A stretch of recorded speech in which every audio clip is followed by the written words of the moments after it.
Il faut gravir des collines pour accéder à l'eau potable à Ekounou. Dans ce quartier où s'approvisionner en eau n'est pas chose aisée, la population fait recours aux sources d'eau naturelles. Ici à Bikoko, c'est le remue-ménage. On puise de l'eau aussi parce que l'eau est un peu rare.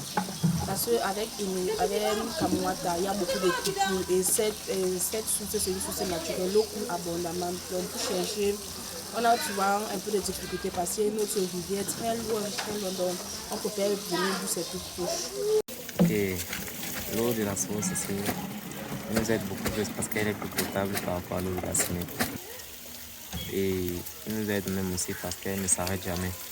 Elle est continue par rapport à l'eau de la Sénèque. Des moments parfois il y a des coupures et tout le secteur vient puiser de l'eau ici là. L'eau provenant des sources naturelles à Ekounou accompagne les foyers et les ménages au quotidien. On l'utilise à toutes fins. Cette eau est très utile parce que ça nous aide à laver des habits, nous laver, à préparer et à boire. Elle nous aide. On la boit, on prépare avec, on lave les habits avec, on fait tout avec. Bien qu'étant un phénomène naturel, ces sources d'eau ont besoin d'un accompagnement. La source n'est pas un phénomène naturel. J'ai trouvé cette source-là. À l'époque, les gens s'alignaient ici à partir de 4 h du matin. C'est là où il faut lutter pour s'aligner et avoir de l'eau.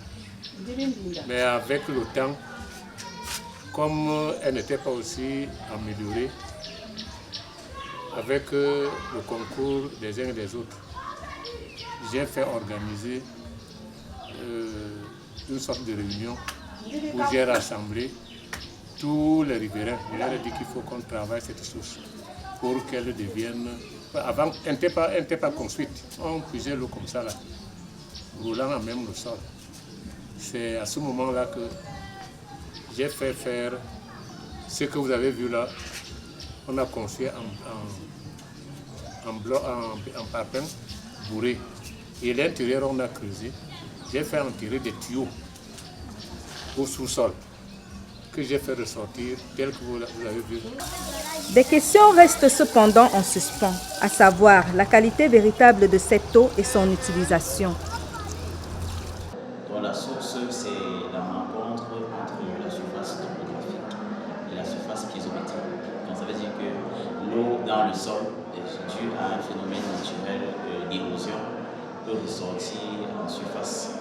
Alors, si nous avons affaire à une source d'eau, comment ça dit ça, de subsurface, et qui apparaît en surface, sur la surface de l'eau, et d'emblée, elle n'est pas potable parce qu'elle regorge, n'est-ce pas, une pollution bactériologique. Non, elle est assujettie à des pollutions bactériologiques qui peuvent être dues aux latrines et aux poubelles, à l'environnement de vie, qui influence naturellement sur la qualité de l'eau du point de vue bactériologique.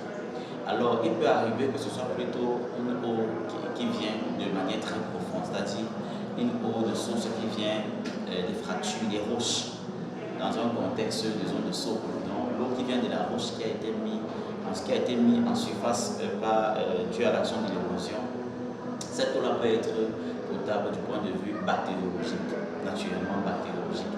Sauf si l'environnement a influencé ce source.